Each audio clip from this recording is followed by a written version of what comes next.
الذين آمنوا ولم يلبسوا إيمانهم بظلم أولئك لهم الأمن وهم مهتدون.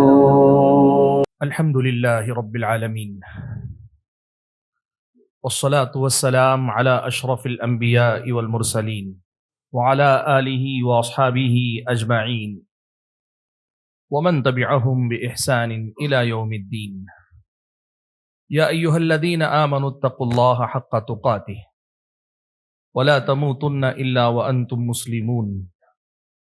يا أيها الناس اتقوا ربكم الذي خلقكم من نفس واحدة وخلق منها زوجها وبث منهما رجالا كثيرا ونساء واتقوا الله الذي تساءلون به والأرحام إن الله كان عليكم رقيبا.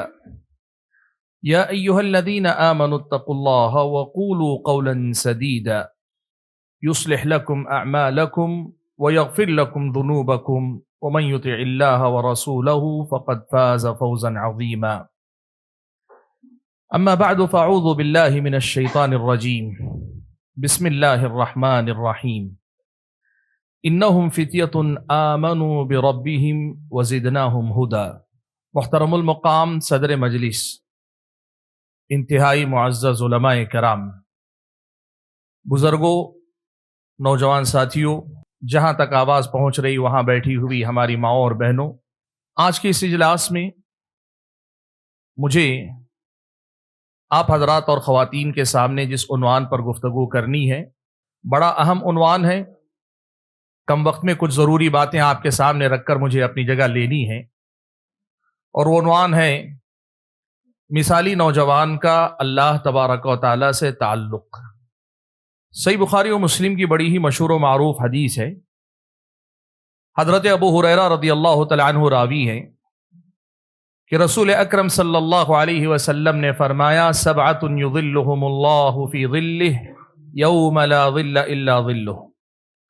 7 قسم کے خوش نصیب ایسے ہیں جن کو اللہ تبارک و تعالی عرش کے سائے تلے جگہ دے گا اس دن جس دن اس سائے کے علاوہ کوئی اور سایہ نہیں ہوگا۔ ان میں سے ایک اللہ کے نبی صلی اللہ علیہ وسلم نے بتایا، کہا شاب نشأ فی عبادت اللہ، ایسا نوجوان جو اللہ تبارک و تعالیٰ کی عبادت میں پروان چڑھے، جس کی جوانی اللہ تبارک و تعالیٰ کی عبادت میں گزرتی چلی جائے۔ ظاہر سی بات ہے، روز قیامت اگر کچھ 7 قسم کے منتخب لوگ ہوں اور ان 7 قسم کے منتخب لوگوں میں ایسا نوجوان اللہ تعالیٰ کی نظر میں ان 7 خوش نصیبوں میں شامل ہونے کا حقدار بن رہا ہے، تو ظاہر سی بات ہے یہ مثالی نوجوان کی سب سے اعلیٰ مثال ہو سکتی کہ ایک مثالی نوجوان کون ہوگا۔ اس حدیث میں نبی علیہ السلام نے ایک طرف تو یہ بتایا کہ مثالی نوجوان ہوتا کون ہے۔ مثالی نوجوان اسلامی شریعت کی نظر میں کسے کہا جاتا ہے؟ ایک ایسا نوجوان جس پر دنیا رشک کرے، اللہ تبارک و تعالیٰ کے پاس روز قیامت جس کو وہ مقام حاصل ہو کہ دنیا اس پہ رشک کرے، اس سے زیادہ مثالی کوئی نوجوان نہیں ہو سکتا۔ اور اسی حدیث کے ٹکڑے میں اللہ کے نبی صلی اللہ علیہ وسلم نے یہ بھی بتا دیا کہ اس مثالی نوجوان کے مقام کو پانے کا راستہ یہ ہوگا کہ زندگی اللہ تبارک و تعالیٰ کی عبادت میں گزرے۔ اگر میں اپنے موضوع سے جوڑ کر اگر الفاظ تھوڑے سے تبدیل کر کے کہوں تو وہ نوجوان جس کی جوانی میں اس کا اپنا تعلق رب ذوالجلال سے بڑا گہرا اور بڑا مضبوط ہونا چاہیے۔ حاضرین گرامی قدر، بات بہت مختصر ہے۔ ہمارا اور آپ کا تعلق ہمارے اور آپ کے خالق، مالک، رازق، ہمارے اور آپ کے معبود حقیقی سے اس نے پہلے ہی سے جوڑ کے رکھا ہے۔ ایسا نہیں ہے کہ اللہ تعالیٰ نے ایک تعلق توڑ کر ہمیں دنیا میں بھیجا۔ اس نے جب ہمیں اس دنیا کے اندر پیدا کیا تو سب سے پہلا تعلق خالق اور مخلوق کا اللہ تعالیٰ نے قائم رکھا۔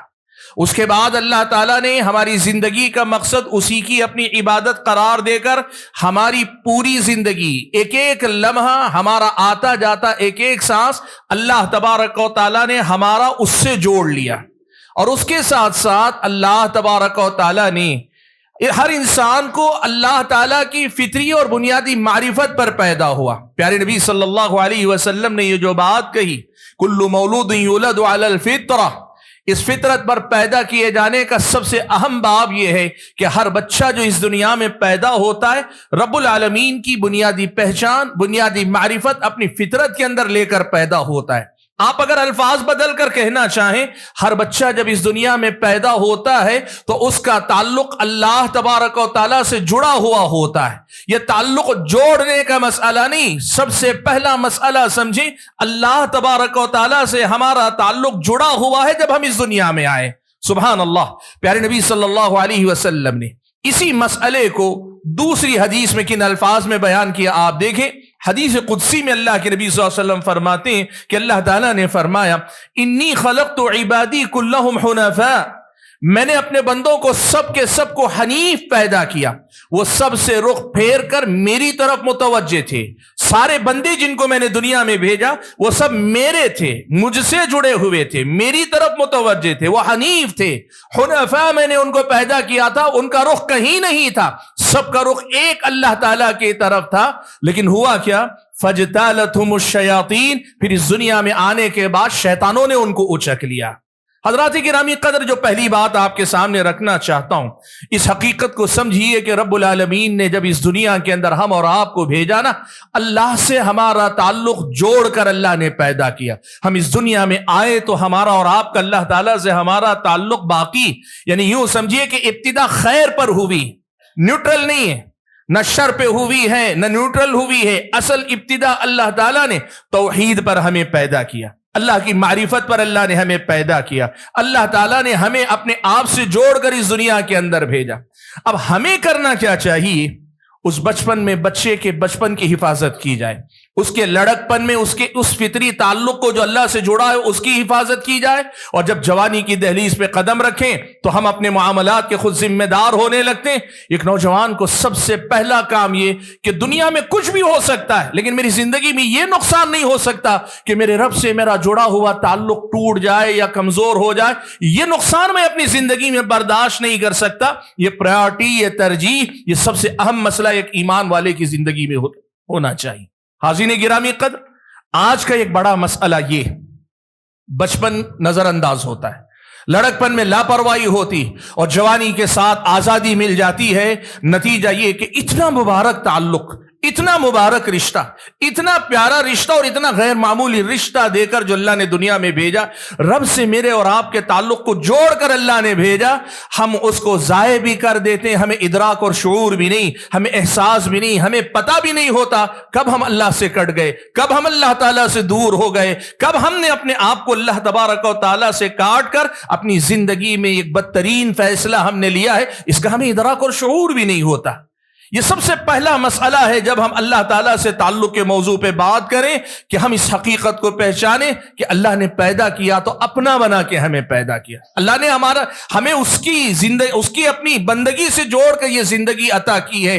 یہ بنیادی مسئلہ ہم یاد رکھیں. اب پھر اسلامی شریعت ہم اور آپ کو یہ بتاتی ہے، اس بنیادی معرفت کے بعد اب ایک بندے کو لڑکپن سے نہیں، بچپن سے ماں باپ کی تربیت کے ذریعے، لڑکپن میں مزید تربیت کے ذریعے اور جوانی کی دہلیز پہ قدم رکھنے کے ساتھ خود اپنے آپ کا ذمہ دار ہو کر اللہ تعالیٰ سے تعلق، اللہ تعالیٰ سے نزدیکی، اللہ تعالیٰ سے تقرب، اللہ تبارک و تعالیٰ سے ایک مضبوط رشتہ، اللہ تبارک و تعالیٰ سے ایک گہری وابستگی کا ایک ایسا رشتہ ہم قائم کرنے پر محنت کریں کہ جس پر اللہ تعالیٰ نے دنیا اور آخرت دونوں جگہ کی کامیابی کی ضمانت اللہ نے دی. آپ یقین کیجئے ایک ایسا مسئلہ ہے یہ رب العالمین سے تعلق، اگر میں اور آپ پورے شعور کے ساتھ یہ رشتہ قائم کرنے میں کامیاب ہو جائے، اللہ تبارک و تعالیٰ سے میرا اور آپ کا رشتہ جڑ جائے، تو پھر کیا دنیا کیا آخرت سب ہماری ہے. آپ جانتے ہیں ہم سب ایمان کے درجے میں تو مانتے ہیں کس کے ہاتھ میں سب کچھ ہے، دنیا اور دنیا کی ہر چیز کس کے ہاتھ میں، کون ان سب چیزوں کا مالک، کس کا اختیار پوری دنیا پہ چلتا ہے؟ اللہ تعالیٰ. اور آخرت کے معاملات کس کے ہاتھ میں؟ صرف اللہ تعالیٰ کے ہاتھ میں. اور جب ہم اور آپ اللہ تعالیٰ کے ہو جائیں گے، اللہ تعالیٰ سے جڑ جائیں گے، ہمیں ہماری دنیا میں کیا چاہیے؟ ہمارے اپنی آخرت میں ہمیں کیا چاہیے؟ جنت کا اعلیٰ سے اعلیٰ مقام چاہیے، جہنم کے دردناک عذاب سے نجات چاہیے، اللہ کی بے شمار نعمتوں سے ہمیں لطف اندوز ہونا ہے، وہ بھی ملے گے۔ اور اس سے پہلے اس دنیاوی زندگی میں ایک مثالی زندگی ہے، امن والی زندگی، سکون والی زندگی، اطمینان والی زندگی، باطنی خوشی والی زندگی، اندرونی سکون والی زندگی، ظاہری فتنوں سے محفوظ زندگی، جان و مال، عزت و آبرو کی سلامتی والی زندگی۔ آپ دنیا میں کیسی مثالی زندگی جینا چاہتے ہیں؟ اللہ چاہے تو آزمائے، ورنہ اللہ تعالیٰ اس دنیا کے اندر بھی غیر معمولی نعمتوں والی زندگی اللہ تعالیٰ مجھ کو اور آپ کو عطا کر سکتا ہے۔ ہم وہ نادان ہیں جو جانتے ہیں کہ ہمارے سارے مسائل کا حل اللہ تعالیٰ سے تعلق میں ہے، لیکن پھر بھی ہم اور آپ رب سے ہمارے تعلق کی مضبوطی پر کما حقہ توجہ نہیں دے پاتے۔ میں یہ نہیں کہہ رہا ہوں کہ ہمارا تعلق اللہ تعالیٰ سے نہیں، الحمدللہ جو مسلمان ہے اور بالخصوص جو توحید کی دولت سے مالا مال ہے اس کا تعلق اللہ تبارک و تعالیٰ سے جڑا ہے، لیکن مسئلہ جو دیکھنے کا ہے وہ یہ کہ جیسا تعلق اللہ تعالیٰ سے ہونا چاہیے، کیا ہم اور آپ نے اللہ تعالیٰ سے اس قسم کا تعلق قائم کرنے کی کوشش کی؟ کیا واقعی معنوں میں ہمارے اور آپ کے دلوں کا رشتہ رب العالمین سے اتنا گہرا رشتہ ہے جیسا رشتہ اللہ کے نبی نے اپنے صحابہ کو سکھایا، صحابہ کی جس رشتے پہ تربیت فرمائی، تابعین تبع تابعین نے جیسا اپنی زندگی میں رشتہ قائم رکھا؟ حضرات گرامی قدر، سچ ہماری زندگیاں گواہی دیتی ہیں۔ اگر ہمارا رشتہ واقعی معنوں میں اللہ سے ویسا گہرا ہوتا نا تو آپ یقین کیجئے ہماری زندگیوں کا یہ حال نہ ہوتا جو ہم اور آپ دیکھ رہے ہیں۔ ہے تعلق، میں نے کہا نا الحمدللہ، وہ بہت سارے جو باغی ہیں، کفر پہ جی رہے ہیں، شرک پہ جی رہے ہیں، وہ بہت سارے جو کلمہ پڑھنے کے بعد بھی غیر اللہ کے آستانوں، پیروں فقیروں کے ساتھ جڑے، ان کی زندگی میں تو ہے بربادی، لیکن میں بات کر رہا ہوں ہماری اپنی زندگی۔ الحمدللہ اللہ نے ان سب سے تو بچا کے رکھا، لیکن اللہ سے جتنا گہرا رشتہ، جیسی محبت کا رشتہ، جیسے خوف کا رشتہ، جیسے امید رجا کا رشتہ اللہ تعالیٰ سے ہمارا اور آپ کا ہونا چاہیے، وہ رشتہ ہم قائم نہیں کر پا رہے۔ قرآن و سنت تو ہمیں بتاتے ہیں کہ اللہ تعالیٰ سے محبت کا ایسا رشتہ ہو کہ اس رشتے کے نتیجے میں ہم اللہ تعالیٰ کی غلامی پہ فخر کریں، اللہ تعالیٰ کی غلامی میں لذت محسوس کریں، اللہ تبارک و تعالیٰ کی بندگی ہی میں سکون تلاش کریں، اللہ تبارک و تعالیٰ کی محبت کا یہ رشتہ ایسا گہرا ہو جائے کہ پھر ہمیں اللہ تعالیٰ کی بندگی کے علاوہ کچھ بھی اچھا نہ لگے۔ یہ اللہ تعالیٰ سے تعلق کا محبت کا رشتہ، اور یہی رشتہ خوف کی بنیاد پہ اگر ہے تو ایسا خوف ہم پر طاری ہو کہ بڑے گناہ تو بڑے گناہ، کوئی چھوٹا گناہ بھی ہم اور آپ کرنے سے گھبرائیں، کترائیں، ڈر جائیں، ہمارے اور آپ کی زندگی میں ہمارے بدن پر کپ کپی طاری ہو جائے، رونگٹے کھڑے ہو جائیں۔ سلف صالحین میں سے بعض نے بڑی پیاری بات کہی، آدمی کیا سوچتا ہے جو کر رہا ہوں گناہ چھوٹا ہے نا؟ کہا ایسا نہیں، تم یہ نہ دیکھو کہ تم جو گناہ کر رہے ہو وہ کتنا چھوٹا ہے، تم یہ دیکھو کہ جس کی نافرمانی اس گناہ کے ذریعے کر رہے ہو وہ کتنا عظیم ہے۔ آپ یقین کیجئے خوف کا وہ رشتہ اگر ہم سے ہمارا قائم ہو جائے اللہ تعالیٰ سے، وہ تعلق جڑ جائے خوف کا، تو پھر ہماری اور آپ کی زندگی بہت حد تک گناہوں سے پاک زندگی ہم اور آپ گزاریں گے۔ رجا اور امید کا رشتہ، ایک ایسا تعلق کہ ساری دنیا کے اسباب رکھ کر بھی ہماری ساری امید صرف اللہ تعالیٰ پر ہو، اور اللہ نہ کرے زندگی میں کبھی ایسا کوئی مقام آئے جہاں ہمارے ہاتھ کوئی سبب نہیں لگ رہا ہے، کوئی سبب ہمارے ہاتھ میں نہیں، ہماری پہنچ میں نہیں، بیمار ہو گئے ڈاکٹروں نے جواب دے دیا، کسی مسئلے میں پھنس گئے اس میدان کے ماہرین نے ہاتھ اٹھا لیا اور دنیا کہتی ہے اب کچھ نہیں ہو سکتا، اس موقع پر بھی ہمارا اور آپ کا تعلق اللہ تعالیٰ سے امید کا ایسا ہو، جب تک میں اللہ تعالیٰ سے مایوس اس وقت تک بھی نہیں ہوں گا جب تک کہ اللہ تعالیٰ کا آخری فیصلہ نہیں آ جاتا۔ یہ جو امید کا تعلق ہے یہ اصل میں تعلق ہے اللہ تعالیٰ کا۔ حضرات گرامی قدر، معاف کیجئے گا، نہ محبت کا رشتہ پورا ہے، نہ خوف کا رشتہ گہرا ہے، نہ امید کا رشتہ ہی میری اور آپ کی زندگی میں ویسا ہے جیسا ہونا چاہیے۔ یہ ایک ایسا میدان ہے جس پر صبح و شام مجھ کو اور آپ کو محنت کرنے کی ضرورت ہے۔ یہ سفر ہے، ایک جھٹکے میں نہیں طے ہوگا، یہ سفر ہے چند لمحات میں طے نہیں ہوگا، یہ لمبا سفر ہے، اس میں جہاد کرنا پڑے گا، اپنے آپ سے جہاد، اپنے حالات سے جہاد، اپنے نفس سے جہاد، بہت ساری چیزوں سے لڑ کر ہمیں اللہ تعالیٰ کے قریب جانا ہوگا، تقرب الہی کی فکر کرنی ہوگی، اللہ تعالیٰ سے تعلق جوڑنے کی کوشش کرنی ہوگی۔ راستہ کیا ہے؟ کیسے ہم یہ اللہ تعالیٰ تک پہنچنے کا سفر طے کریں؟ میں بڑی تیزی سے آپ کے سامنے صرف چند باتیں گناتا ہوں، صرف چند باتیں بطور نمونہ گناتا ہوں، کم سے کم ان باتوں پہ ہم اور آپ کو محنت کرنی چاہیے۔ یاد رکھیے، اللہ تبارک و تعالیٰ کے سے تعلق کا یہ جو سفر، تقرب الہی کا یہ جو سفر ہے، یہ سفر علم اور عمل دونوں کی راہ سے طے ہوتا ہے۔ صرف عمل کی بنیاد پر بھی نہیں ہو سکتا، صرف علم کی بنیاد پر بھی نہیں ہو سکتا۔ دین کے ہر مسئلے کی طرح یہ معاملہ بھی علم و عمل کے راستے سے طے ہوگا۔ ہم اور آپ کو علم پر بھی محنت کرنی ہوگی، ہم اور آپ کو عمل پر بھی محنت کرنی ہوگی۔ علم پر کیسے ہم محنت کریں؟ میں 3 بنیادی نکات آپ کے سامنے رکھتا ہوں کہ ان پر ہم اور آپ اگر محنت کریں گے، یقین مانیے اللہ تبارک و تعالی یہاں سے تقرب الہی کے ذرائع ہمارے اور آپ کے لیے کھول دے گا۔ میں نے جیسے بتایا، اللہ نے فطری معرفت یعنی اللہ کی معرفت ہمارے نفوس میں پہلے سے اللہ تعالیٰ نے رکھی۔ فَأَقِمْ وَجْهَكَ لِلدِّينِ حَنِيفًا فِطْرَةَ اللَّهِ الَّتِي فَطَرَ النَّاسَ عَلَيْهَا، اللہ نے اسی فطرت پر ہمیں اور آپ کو پیدا کیا۔ اب آگے ہم اللہ تعالیٰ کی معرفت کا سفر طے کریں تو اس کا سب سے پہلا راستہ ہے رب العالمین کے اسماء حسنی اور اس کی صفات علیٰ کا علم ہم اور آپ حاصل کریں۔ آسان الفاظ میں اللہ تعالیٰ کے پاکیزہ نام ہیں، اللہ تعالیٰ کے اسماء حسنی ہیں، ایک ایک نام کا معنی اور اس نام کا میری اور آپ کی زندگی سے کتنا گہرا تعلق ہے، اس میں ڈوبنے کی کوشش کیجیے۔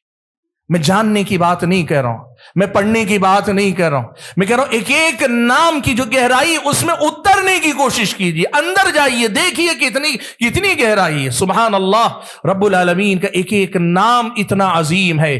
ہر نام اللہ تعالیٰ کا اللہ تعالیٰ کے کسی کمال کو بتاتا ہے، اور ہر کمال اللہ تعالیٰ کا میرے اور آپ کے دل میں رب العالمین کی ہیبت پیدا کرتا ہے، رب العالمین کی بے انتہا محبت پیدا کرتا ہے، رب العالمین سے امیدوں کا ایسا گہرا رشتہ جوڑتا ہے۔ رب العالمین کے نام بہت بڑا خزانہ، بہت بڑی دولت ہیں۔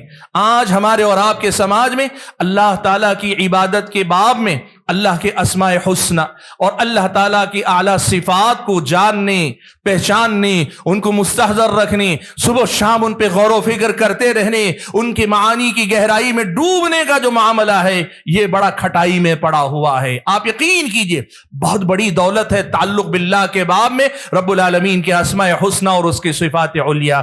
یہ علم کا پہلا راستہ ہے جہاں سے ہم اللہ تعالیٰ سے بہت قریب ہو سکتے ہیں۔ یہ نام ہمیں اللہ تعالیٰ سے بہت اچھے سے جوڑ سکتے ہیں۔ ان میں سے ہر نام میرا اور آپ کا اللہ تعالیٰ کے تئیں علم بڑھائے گا، اللہ کے بارے میں ہمارے یقین کو بڑھائے گا، اللہ سے ہمارے رشتے کی نوعیت میں نکھار پیدا کرے گا۔ اللہ کے نام اور اللہ کی اعلیٰ صفات پر محنت کریں۔ دوسرا راستہ جو قرآن و سنت میں ہم اور آپ کو بتایا گیا، علمی راستہ، علم کے راستے ہم اگر اللہ تعالیٰ تک پہنچنا چاہ رہے ہیں، اللہ سے قریب ہونا چاہ رہے ہیں، تو پھر دوسرا راستہ اللہ نے بتایا کہ انفس و آفاق کی نشانیوں پہ غور کرو۔ یعنی اللہ تعالیٰ نے ہمارے اپنے اندر وفی انفسکم افلا تبصرون، اللہ نے تمہارے اندر نشانیاں رکھی۔ سبحان اللہ، صرف انسان اپنے آپ پہ غور کر لے، ہمیں پنانے والا رب کیسا ہوگا۔ سبحان اللہ بھائیو، ساری دنیا چھوڑ دو، صرف اپنے وجود پہ دیکھ لو، اپنی زندگی کو دیکھ لو، اپنے معمولات زندگی، آپ کی جسمانی ساخت، آپ کے جسم کے معمولات، سبحان اللہ ایسی چیزیں اللہ تعالیٰ نے نشانیوں کے طور پر میرے اور آپ کے اندر رکھی ہیں کہ ہمارا وجود اللہ تعالیٰ کی معرفت کے لیے یا اس کا سفر طے کرنے کے لیے بہت بڑا ذریعہ ہے۔ کئی بار تو ایسا لگتا ہے شاید ہم اپنے آپ کو بھی پوری طرح نہیں پہچان پا رہے ہیں، اور اگر پہچان لے گئے تو اللہ تعالیٰ جس نے اس کو بنایا، اس انسان کو، اس کو پہچاننے میں انسان کو بڑی مدد ملے گی۔ اور اس کے ساتھ آفاق، کائنات پہ غور کرو۔ اس کائنات کی کون سی ایسی مخلوق ہے جو اللہ تعالیٰ کی یاد نہ دلائے، اس کی عظمت اور کبریائی کی گواہی نہ دے؟ اس کائنات کے بارے میں غور کرتے کرتے آپ اس کے خالق تک پہنچیں گی۔ وَفِي كُلِّ شَيْءٍ لَهُ آیَةٌ تَدُلُّ عَلَىٰ أَنَّهُ الْوَاحِدُ، ہر چیز کے اندر ایک نشانی اللہ تعالیٰ نے رکھی، نشانیاں رکھی ہیں۔ آپ غور کرتے جائیں گے، آپ کو اللہ تعالیٰ سے وہ نشانیاں قریب کرتی جائیں گی۔ اللہ نے فرمایا سَنُرِيهِمْ آيَاتِنَا فِي الْآفَاقِ وَفِي أَنفُسِهِمْ حَتَّى يَتَبَيَّنَ لَهُمْ أَنَّهُ الْحَقُّ، ہم نشانیاں اپنی دکھائیں گے انفس اور آفاق میں، یہاں تک کہ ان پر یہ حقیقت کھل جائے کہ اللہ تبارک و تعالیٰ ہی معبود برحق ہے، وہی حق ہے۔ اپنے نفس اور کائنات پہ غور کرو، ہر مخلوق پہ آپ غور کرو، سبحان اللہ، زندگی ناکافی ہو جائے گی، معرفت کا سفر جاری رہے گا، اللہ سے نزدیکی کا سفر جاری رہے گا جو علم کے ذریعے طے ہو سکتا ہے۔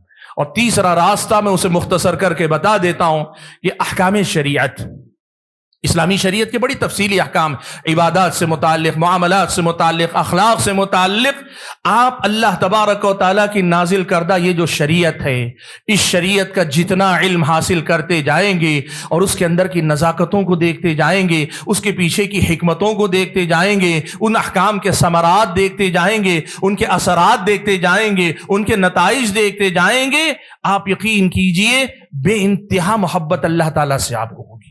آپ کے اندر اللہ تعالیٰ کی شکر گزاری کا ایک ایسا جذبہ پیدا ہوگا، آپ کہیں گے سبحان اللہ، اس دنیا کے اندر اس سے زیادہ بہتر کیا ہو سکتا ہے، اور جس نے یہ سب کچھ دیا اس سے زیادہ بہتر کون ہو سکتا ہے۔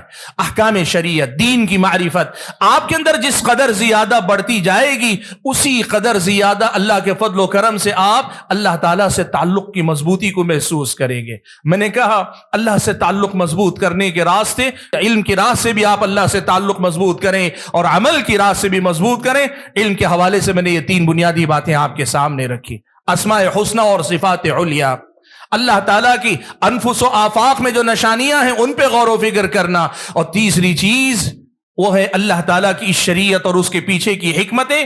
ہر آدمی، بہت بڑے عالم ہونے کی ضرورت بھی نہیں، چھوٹی چھوٹی تعلیمات بھی اگر آپ غور کریں، موٹی موٹی باتیں تو آپ میں سے ہر آدمی کی سمجھ میں آ سکتی ہیں۔ اور اگر اللہ توفیق دے، علماء کی مجلسوں میں بیٹھا کرو، ان کی مجلسوں میں ہر مسئلہ پرانا ہوگا لیکن مسئلے کی جزیات بتاتے ہوئے ایسی کتنی اللہ کی حکمتیں، اللہ تعالیٰ کے احکام کی نزاکتیں وہ بتائیں گے، جس سے اللہ کی معرفت کے باب میں اضافہ ہوگا، ہمارے ایمان میں اضافہ ہوگا، اللہ سے ہمارے تعلق میں اضافہ ہوگا۔ حضرات گرامی قدر، یہ ہے علم کے وہ راستے جہاں سے مجھے اور آپ کو اللہ تبارک و تعالیٰ سے قریب ہونا ہے۔ جہاں تک عمل کی بات ہے، سبحان اللہ بھائیو، تعلق باللہ کا زیادہ تر تعلق عمل سے۔ علم بھی مفید نہیں رہ جاتا اگر علم کے ساتھ عمل نہ چلے۔ حقیقت یہ ہے کہ میرے پاس اتنا وقت نہیں ہے کہ میں آپ کو عمل کی ساری راہیں بتاؤں، لیکن میں 2-3 بنیادی باتیں ضرور آپ کے سامنے رکھنا چاہتا ہوں کہ یہاں عمل کی راہ سے ہم کیسے اللہ تعالیٰ سے قریب ہو سکتے ہیں۔ عمل کے باب میں سب سے پہلا راستہ ہے، اللہ تعالیٰ نے جتنی عبادتیں فرض قرار دی ہیں یا اللہ تعالیٰ نے مستحب قرار دی، سنت کے درجے کی، مستحب درجے کی عبادتیں، ایک ایک عبادت کو اس دنیا کے سب سے قیمتی دولت کے طور پہ اپناؤ۔ بھائیو ایک چیز میں بتاؤں آپ کو، ہم کون ہیں، ہماری حقیقت کیا ہے۔ انسان دنیا میں وقت کا بڑے سے بڑا حکمران بھی ہوگا، وہ بہت بڑا لیڈر بھی ہوگا، بڑا سمجھدار، بڑا عقل مند ہوگا، سب کی حقیقت کیا ہے معلوم؟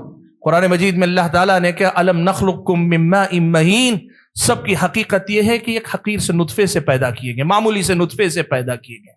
ایک معمولی نطفہ ہماری حقیقت، اس سے زیادہ کچھ نہیں۔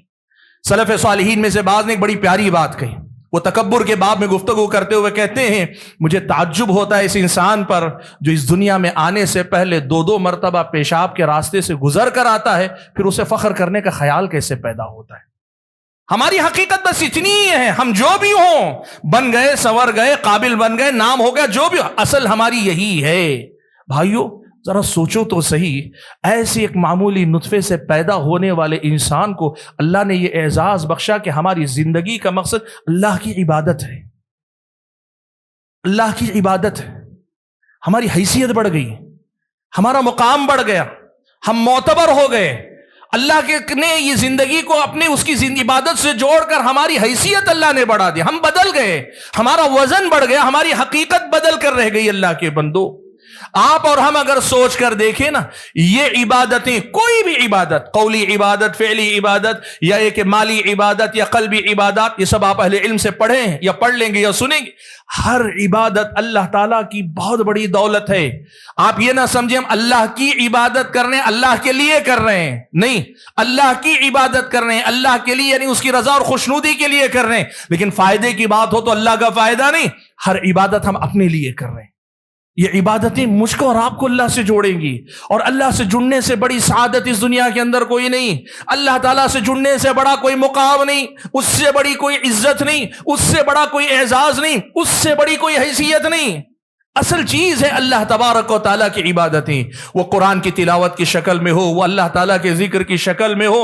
آپ یقین کیجئے، ابن قیم نے ایک بڑی پیاری بات لکھی ہے۔ ابن قیم رحمۃ اللہ علیہ کہتے ہیں محبت کرنے والے کی علامت یہ ہے کہ اس کا موضوع کوئی بھی ہو، وہ کہیں نہ کہیں گھوم پھر کر اپنے محبوب تک آ ہی جاتا ہے۔ وہ اپنی گفتگو میں کہیں سے بھی شروع کرے لیکن پہنچتا اپنے محبوب کے تذکرے پر ہے۔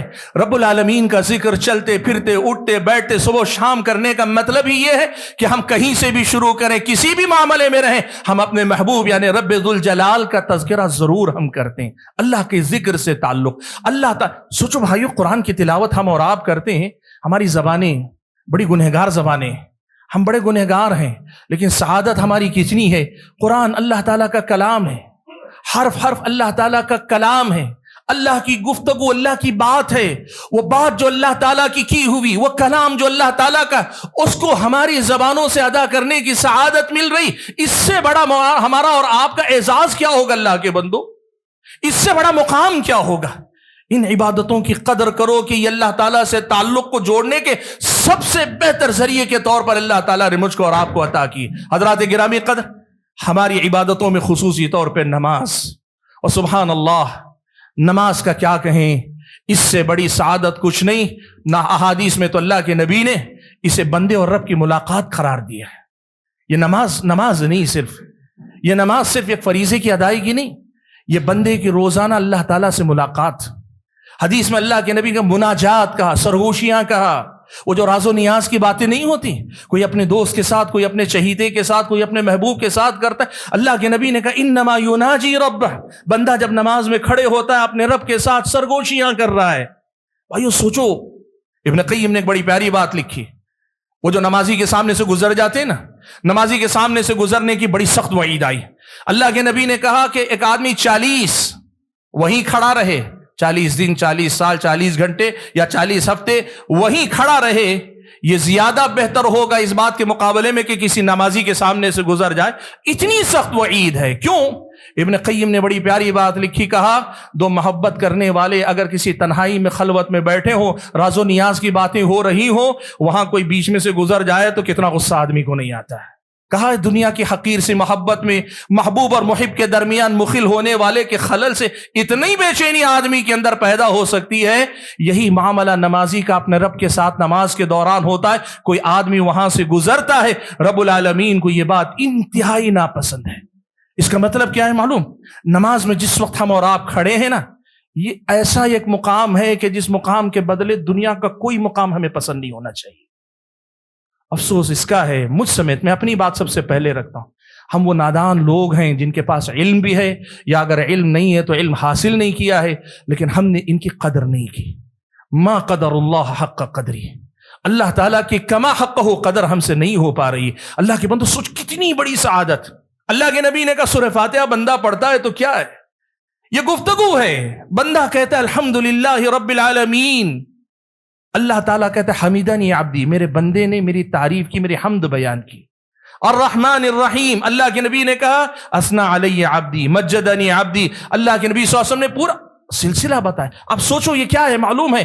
آپ ادھر سے آواز دے رہے ہیں، ادھر سے جواب آ رہا ہے، آپ سن نہیں رہے ہیں، لیکن نبی نے بتایا تو میرا اور آپ کا یہ ایمان ہے، اور اس ایمان کا مطلب یہ کہ نماز میں وہ تعلق میرا اور آپ کا رب سے جڑتا ہے کہ جس تعلق سے بڑا دنیا کے اندر کوئی تعلق نہیں ہو سکتا، اس سے بڑا مقام نہیں، اس سے بڑی سعادت میری اور آپ کی زندگی میں نہیں آ سکتی۔ حضرات گرامی قدر، بات لمبی ہوگی اگر میں کروں، ان نمازوں کی قدر کیجیے، ان نمازوں میں اللہ سے تعلق کو سمجھیے۔